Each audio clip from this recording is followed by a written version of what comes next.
أحمد الله الذي أمر الناس بالمعروف ونهاهم عن المنكر وأصلي وأسلم على النبي الأكرم الذي أرشد الناس إلى الأمر بالمعروف والنهي عن المنكر وعلى من نهى نحو النبي صلى الله عليه وسلم واتسم بالصفات رجال لا تلهيهم تجارة ولا بيع عن ذكر الله وإقام الصلاة وإيتاء الزكاة يخافون يوما تتقلب فيه القلوب والأبصار.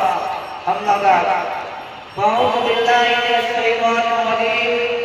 بسم الله الرحمن الرحيم. ولتكن منكم أمة يدعون إلى الخير ويأمرون بالمعروف وينهون عن المنكر وأولئك هم المفلحون. رئيس الحملة الموقر وسادة الجبرة وزملاء الصالحين، إني أتمنى أن أخطب بين أيديكم خطبة يسيرة وجيزة حول موضوع الأمر بالمعروف والنهي عن المنكر. فإلزمكم جميعا أن ترعوا بالسماع والعمل بالمعروف والزهادة في المنكرات. إخواني في الإسلام، الله الذي خلق الجن والبشر يريد أن يدخل عباده في جنات الأرض والسماوات والأرض، لذلك هدى الناس إلى الصراط المستقيم والشغل التي تهديهم إلى الجنة والرضوان. فقال تعالى في القرآن المجيد: وقد يدعون إلى الخير ويأمرون بالمعروف وينهون عن المنكر. إن هذه الآية تدل على أن المسلمين يجب عليكم أن يشكلوا فئة خاصة تأمر بالأمور الصالحات والخيرات وينهاهم عن المنكرات والفواحش والذنوب الكبيرة والصغيرة. عندما تقوم هذه الجماعة بهذا الأمر مهم فعدد كبير من أفراد المجتمع البشري يستحق الجنة وآلاءها، وعندما تنصرف هذه الفئة عن وظيفتها يستحق عدد كبير من الناس العذاب الخالد والجزاء الدائم المرضي. إخواني، ألا تعلمون أن أبرز صفات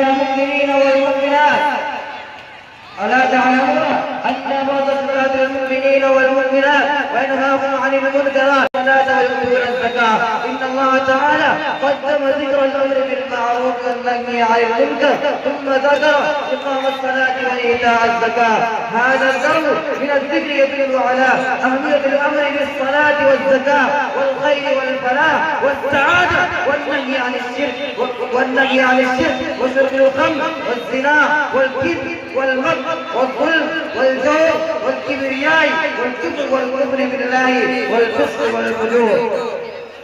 حينما يترك العرف الأمر بالمعروف والنهي عن المنكر في مجالسه ومحافله، في بيته وحجته، في درسه وتعليمه، يقول الله تعالى: قبول دعوات عبده لا يتوجه الله الخالق الجليل إلى دعاء العبد ولا يقبله إذا اضطر العبد إلى دعوة الله، مع أن الله تعالى يعلن بالتنزيل العزيز: ادعوني أستجب لكم، نحن أقرب إليه من حبل الوريد. لأن العبد ترك الأمر الذي وجب عليه القيام به. هذا هو الذي ذكر النبي الكريم صلى الله عليه وسلم في حديثه حيث يقول: لتأمرن بالمعروف ولتنهون عن المنكر أو ليوشكن الله أن يبعث عليكم عقابا ثم تدعونه فلا يستجيب لكم. وبذا أختم كلامي، والسلام عليكم ورحمة الله وبركاته. माशाअल्लाह, ये थे आज़ीज़ा मोहम्मद शौकत कटियार जो अरबी ज़बान में आपके सामने अम्र बिल मारूफ नही अनिल मुनकर के मौजूद